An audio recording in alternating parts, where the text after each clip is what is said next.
The digital clock on my nightstand glowed 3:17 a.m. when her voice drifted through my Chicago apartment like smoke through a crack in time. At first, I thought I was dreaming. The melody was so familiar, so achingly beautiful, that my heart clenched before my mind even registered what was happening. Duérmete, mi niña. Duérmete, mi sol. My mother's lullaby. The same one she used to sing when thunderstorms would shake our little house in Pilsen, when I was 7, and afraid of the shadows that danced on my bedroom walls. The same one she hummed weekly from her hospital bed 8 years ago, her voice barely a whisper as the cancer stole her breath, piece by piece. But my mother was dead. Had been dead for exactly 8 years, 2 months, and 16 days. I shot upright in bed, my heart hammering against my ribs like a trapped bird. The singing continued, floating from somewhere near my dresser, clear as if she were standing right there. The voice carried that distinctive rasp she'd developed in her final months, but it was stronger now, filled with an urgency that made my skin crawl with goosebumps. "No," I whispered into the darkness, pulling my comforter up to my chin like it could shield me from the impossible. No, no, no, not again. For 8 years I had lived in blessed silence. 8 years without the constant chatter of voices that didn't belong to the living. 8 years without seeing figures in my peripheral vision that vanished when I turned my head. 8 years of normal, or as normal as someone like me could ever hope to be. I had worked so hard to bury that part of myself, to build walls thick enough to keep the dead on their side and me on mine. After Mom died, the voices had become unbearable. Every funeral home we passed, every cemetery, every old building, they all screamed with the voices of those who couldn't, or wouldn't, move on. I couldn't sleep, couldn't eat, couldn't function. The gift that my mother had always called a blessing felt like a curse that was slowly driving me insane. So I did what she never could. I shut it off, through meditation, through sheer force of will, through years of therapy with Dr.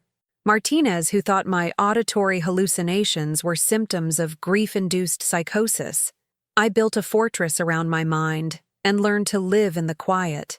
But now, sitting in my dark bedroom with my mother's voice weaving through the air like a golden thread, I felt every brick in that wall beginning to crumble. Duérmete, pedazo de mi corazón. The Spanish words wrapped around me like an embrace, and suddenly I wasn't 30 years old anymore. I was 8, curled up in my twin bed while Mom sat on the edge, her calloused fingers stroking my hair. She always smelled like the lavender soap she used and the coffee she drank too much of, working double shifts at the diner to keep us afloat after Dad left. "Mommy used to sing that to me," she had told me once, her voice soft with memory. And her mommy sang it to her. "It's been in our family for generations, mija. It's how we keep love alive, even when everything else falls apart." But who was singing it now? And why, after all these years of silence, could I hear it so clearly?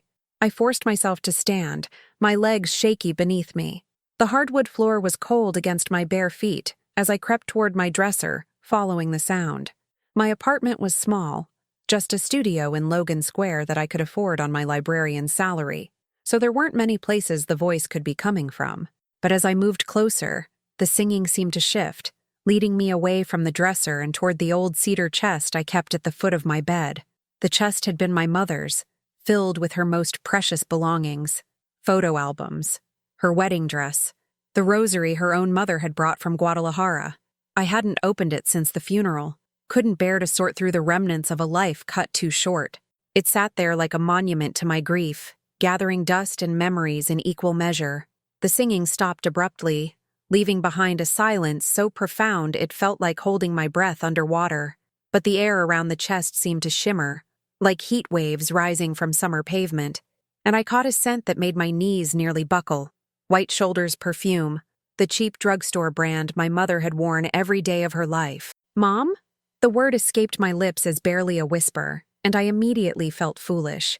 Dead was dead.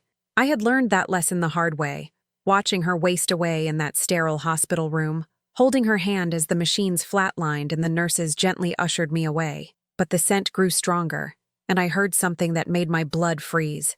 The sound of the chest's heavy lid creaking open. I grabbed my phone from the nightstand, my hands trembling as I activated the flashlight. The weak LED beam cut through the darkness, illuminating the cedar chest. The lid was indeed open, though I was certain, absolutely certain, it had been closed when I went to bed. Inside, I could see the familiar jumble of keepsakes and mementos, but something was different. A small wooden jewelry box that usually sat buried beneath photo albums was now perched on top, its lid slightly ajar. My grandmother's jewelry box. I remembered it from childhood visits, how Mom would let me play with the ballerina that spun when you wound the tiny key, but I had never really looked inside it, never explored its secrets the way curious children usually do. Mom had always seemed protective of it, handling it with the kind of reverence usually reserved for religious artifacts. Now, drawn by an invisible force I couldn't name, I knelt beside the chest and reached for the small wooden box.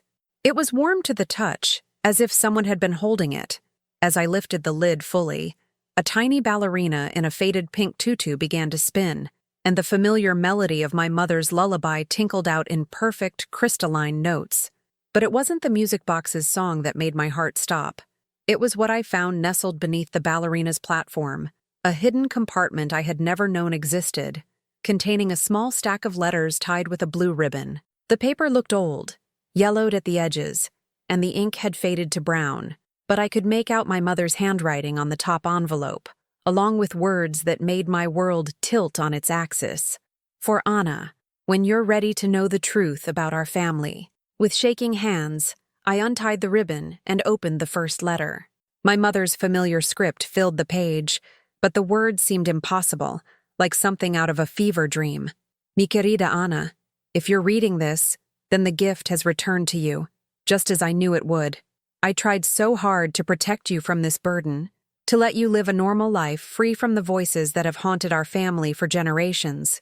But some things cannot be silenced forever, no matter how deeply we bury them. There are things I never told you about our family, about why your abuela Elena died when you were so young. The truth is, she's not dead, mija. She's alive, but she's been lost to us for so long that it felt like death. The voices, the gift, the curse, whatever you want to call it. It runs in our blood like a river that cannot be dammed. Your bisabuela had it. Elena had it. I had it. And now, despite everything I did to protect you, you have it too. I'm sorry, my love. I'm so very sorry. The letter slipped from my numb fingers and fluttered to the floor. Elena, my grandmother, who I had been told died of pneumonia when I was 5, was alive? But that was impossible. I had mourned her, had visited what I thought was her grave with Mom every Dia de los Muertos, leaving marigolds and her favorite pan dulce on the headstone. I grabbed the second letter, this one shorter but no less earth-shattering. If you're reading these letters, then you've probably started hearing us again. Me, Elena, maybe others. Don't be afraid, mija. The dead aren't here to hurt you. Most of us just want to be remembered to have our stories told. But Elena, she has been trying to reach you for years. There are things she needs to tell you, secrets that I was too ashamed to share when I was alive. Look for the photograph in the blue envelope. Find Elena. She's at Riverside Psychiatric Hospital in Forest Park. She's been waiting for you, Anna. We both have. My hands were shaking so violently now that I could barely hold the paper steady. I fumbled through the remaining contents of the hidden compartment until I found a small blue envelope marked Elena in my mother's careful script. Inside was a black and white photograph that looked like it had been taken in the 1970s. 2 young women stood arm in arm in front of a small house I didn't recognize. One was unmistakably my mother, maybe 20 years old, her long dark hair falling in waves past her shoulders. But the other woman looked exactly like me. Same dark eyes, same stubborn chin, same slight frame. It was like looking at a photograph of myself if I had been born 40 years earlier. On the back, in faded ink, someone had written, Elena and Carmen, 1978, before everything changed. Elena, my grandmother, who was supposed to be dead, who looked like my twin, who was, according to my mother's impossible letters, alive and waiting for me in a psychiatric hospital. The jewelry box's melody had stopped playing, leaving only silence and the sound of my own ragged breathing. But as I sat there on my bedroom floor, surrounded by the scattered pieces of my family's hidden history, I heard something that made every hair on my arms stand up. A whisper, so faint I might have imagined it, seeming to come from the photograph itself. "Find Elena." And then, as clearly as if someone was standing right behind me, my mother's voice one more time. "Mija, there are so many things I should have told you. So many souls who need your help. Don't make the same mistakes I did. Don't let fear keep you silent." I spun around, expecting to see her standing there in her favorite yellow dress, the one we buried her in. But there was nothing, just my empty apartment and the weight of 8 years of suppressed truth crashing down on me like a building collapsing. The voices were coming back. I could feel them stirring at the edges of my consciousness like a tide slowly rising. After 8 years of blessed, terrible silence, the dead were ready to speak again. And this time, I wasn't sure I was strong enough to shut them out. I gathered the letters and photograph with trembling hands, my mind reeling with questions. How had my mother hidden these from me? Why had she lied about Elena's death? What did she mean by, "the gift runs in our family"? And most terrifying of all, what was I supposed to do with this knowledge? But even as fear threatened to paralyze me, I felt something else stirring in my chest. Curiosity. For 8 years I had lived half a life, always feeling like something was missing but never knowing what. Maybe this was it. Maybe the voices I had tried so hard to silence were exactly what I needed to finally feel whole. As I carefully placed the letters and photograph on my nightstand, the first pale light of dawn began to creep through my bedroom window. Chicago was waking up around me.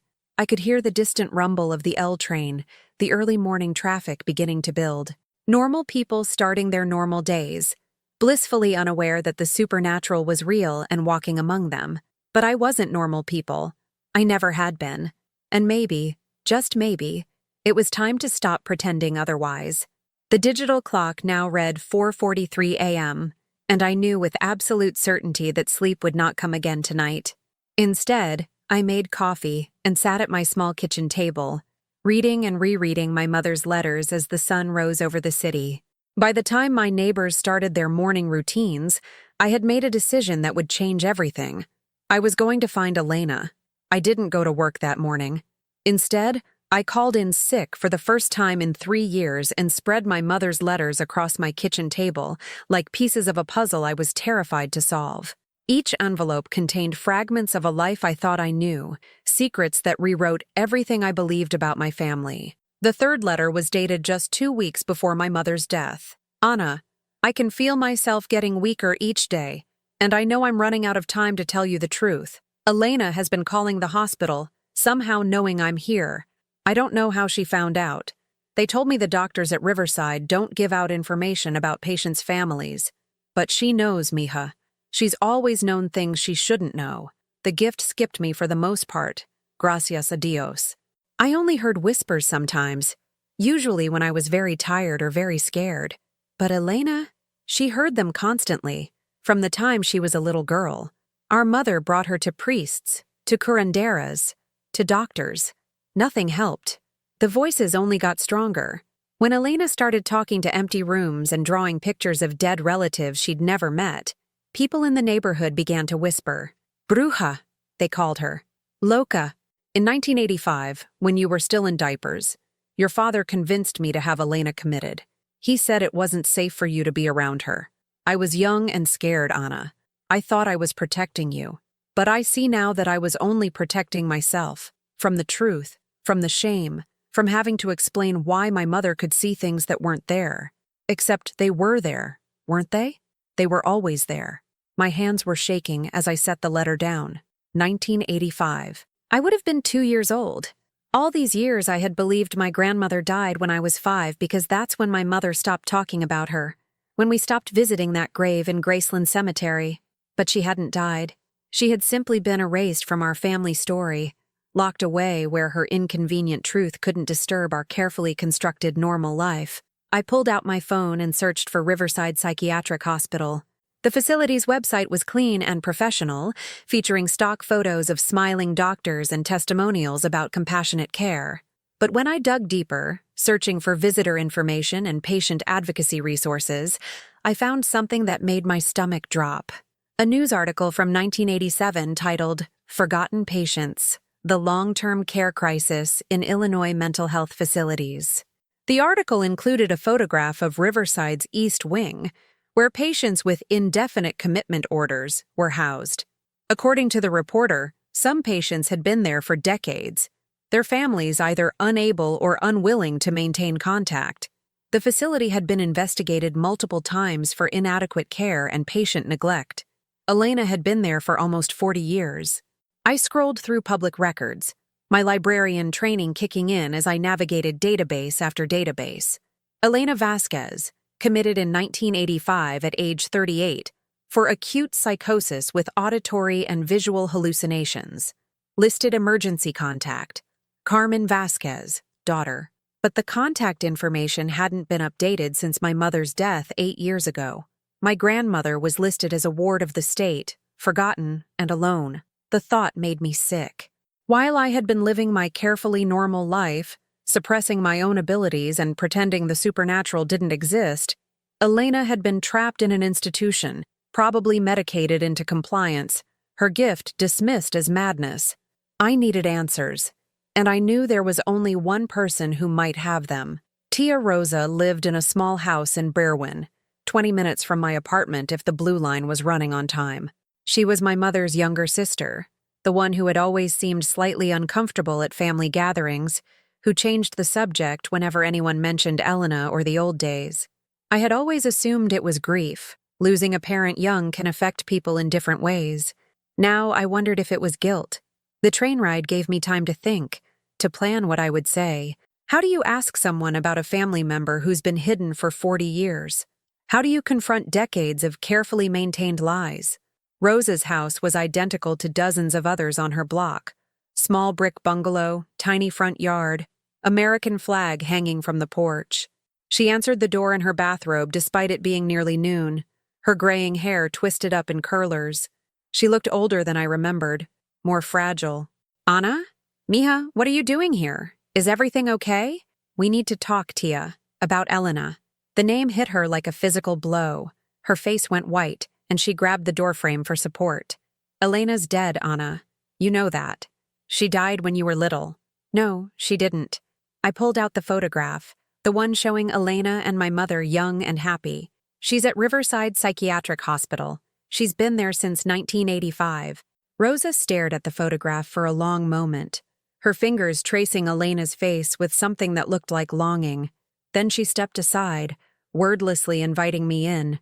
Her living room was a shrine to family history, photographs covering every surface, religious candles burning in front of pictures of deceased relatives, the scent of copal incense hanging heavy in the air. But I noticed something immediately. There were no pictures of Elena anywhere. "Your mother made me promise," Rosa said finally, settling into her worn recliner. "Made me swear I would never tell you the truth. Why? Because she loved you. Because she wanted you to have a normal life." Rosa's voice was barely above a whisper. "She saw what the Dawn did to Elena, how it destroyed her. She didn't want that for you." "The Dawn?" Rosa looked at me with surprise. "You don't know?" "Mija, it's been in our family for generations. Elena had it stronger than anyone. She could see the dead, hear them, sometimes even touch them. But it was too much. Too many voices, too much pain. She stopped sleeping, stopped eating. She would stand in the backyard for hours, talking to empty air. I felt a chill run down my spine. This sounded exactly like what had happened to me after my mother died. The overwhelming cacophony of voices, the inability to function in the normal world. What about my mother? Did she have it too? Carmen could sense things sometimes. She knew when people were going to die, could feel when something bad was going to happen. But she learned to shut it out, to build walls around her mind. She was so proud when you were born normal. But I wasn't normal. The words tumbled out before I could stop them. I've been hearing voices since I was a child. I've been seeing dead people my whole life. After Mom died, it got so bad I had to suppress it completely. Rosa's face crumpled. Ay, Dios mío. Carmen thought she had protected you. Tell me about Elena. What was she like before? Rosa was quiet for so long I thought she might not answer. Then she stood and walked to an old cedar chest similar to the one my mother had left me. She pulled out a photo album I had never seen before, its pages yellow with age. Elena was brilliant, she said, opening to the first page. She could have been anything. A teacher, a doctor, an artist. Look, the photographs showed a young Elena full of life and promise. Elena graduating from high school as valedictorian. Elena painting watercolors in the backyard. Elena holding me as a baby, her face radiant with love. In every picture, she looked happy, vibrant, completely unlike the tortured soul my mother's letters described. What changed? The voices got stronger after you were born. Elena said they were drawn to you, that your gift was so powerful it was like a beacon. She started staying up all night, guarding your crib, talking to spirits that only she could see. She said they wanted to touch you, to steal your light. My blood ran cold. She was protecting me? She was trying to, but your father, he was terrified.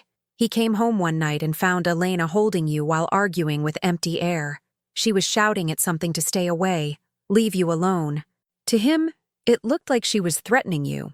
Rosa turned the page, revealing a newspaper clipping I recognized, the same article about Riverside I had found online. But this copy was marked with notes in Elena's handwriting, margin comments that made my heart break. They don't understand. The medicine makes the voices quieter, but it makes everything else quiet too. I can barely remember Anna's face.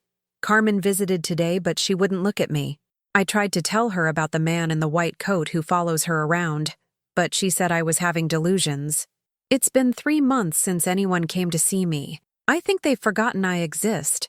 She tried to get better, Rosa continued, her voice thick with emotion. For you, for Carmen. She took the medications, went to therapy, did everything they asked. But the gift, it doesn't just go away, mija. It's part of who we are. I thought about my own 8 years of suppression, how I had managed to build walls around my abilities through sheer force of will, but even that had come at a cost. I felt disconnected from the world, like I was living behind glass, watching life happen to other people. Why didn't Mom ever try to get her out? She wanted to, especially near the end.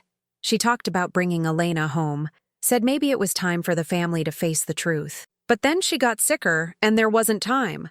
Rosa closed the photo album and looked at me with eyes full of regret. Elena calls sometimes. The hospital lets her use the phone for 10 minutes every Sunday. She always asks about you. She calls you? For 15 years. Every Sunday at 2 p.m. I never told Carmen because I promised I wouldn't have contact with Elena. But I couldn't ignore her completely. She's still my sister. The weight of 40 years of family secrets pressed down on me like a physical force. My grandmother, isolated and forgotten, had been reaching out for decades while I lived in ignorance. My mother, carrying guilt and shame that probably contributed to her death. My aunt, keeping promises that had turned into prisons. What does she say when she calls? She asks if you're happy, if you're safe, if the voices have found you yet. Rosa met my eyes. Last Sunday, she said something different. She said you were ready to hear the truth. A chill ran through me. Elena had somehow known that I would discover the letters, that my abilities would return. Just like my mother said, she knew things she shouldn't know. I want to see her. Anna, I need to see her. She's been alone for 40 years because our family was too ashamed to face what we really are. I won't let that continue. Rosa was quiet for a moment, then nodded slowly. I'll drive you. It's time. As we prepared to leave, I asked the question that had been haunting me since I read the first letter. Tia, do you think Elena is really crazy? Or was she just gifted in a way that scared everyone? Rosa pulled on her coat and looked at me with sad eyes. Mija, in our family, there's not much difference between the two. The drive to Riverside took 45 minutes through neighborhoods that grew progressively more run down as we moved away from the city center. The psychiatric hospital sat on a large campus surrounded by chain-link fencing, its brick buildings dating from the 1950s. Everything about it screamed institutional neglect. Peeling paint, cracked sidewalks, windows that looked like they hadn't been cleaned in years. Visiting hours end at 4 p.m., Rosa said as we parked. And Anna, don't expect too much. 40 years in a place like this, it changes people. But as we walked toward the main entrance, I felt something I hadn't experienced in 8 years. The familiar tingle at the base of my skull that meant the dead were near. Not threatening or overwhelming like before, but gentle, almost welcoming. And underneath it all, a presence that felt achingly familiar, like coming home after a long journey. Elena was waiting for me. I could feel it. The receptionist, a tired-looking woman with kind eyes, checked our IDs and had us sign a visitor log that looked like it hadn't seen much use. "Elena doesn't get many visitors," she said apologetically. "Are you sure she'll recognize you?" "She's expecting me," I said with more confidence than I felt. As we walked down the institutional green hallway toward the visiting room, I heard something that stopped me in my tracks. Singing, faint but unmistakable. "Duérmete mi niña, duérmete mi sol." The same lullaby my mother had sung to me, the same one I had heard in my apartment just 24 hours ago. But this version was different. Older, richer, filled with decades of longing and love. "Do you hear that?" I asked Rosa. She looked at me with concern. "Hear what, mija?" The singing was coming from behind a door marked Recreation Room. Through the small window, I could see patients in various states of activity, some watching television, others playing cards, a few just staring into space. But in the corner, in a chair facing the window that looked out onto the hospital grounds, sat a woman with long gray hair. She was singing softly to herself, her voice carrying the melody that had been passed down through generations of women in our family. And even though her back was turned to me, even though she was older and frailer than in the photographs, I knew with absolute certainty who she was. Elena, my grandmother, the woman who had been erased from my family's history, but had never stopped loving me from a distance. As if sensing my presence, she stopped singing and slowly turned around. When our eyes met across the room, I saw my own face reflected back at me, the same dark eyes, the same stubborn chin, the same expression of cautious hope. But more than that, I felt a connection snap into place, like a circuit completing after years of being broken. Elena smiled, and her lips moved in words I couldn't hear but somehow understood. "I've been waiting for you, mija. Welcome home." Elena's arms felt like coming home after a lifetime of wandering lost.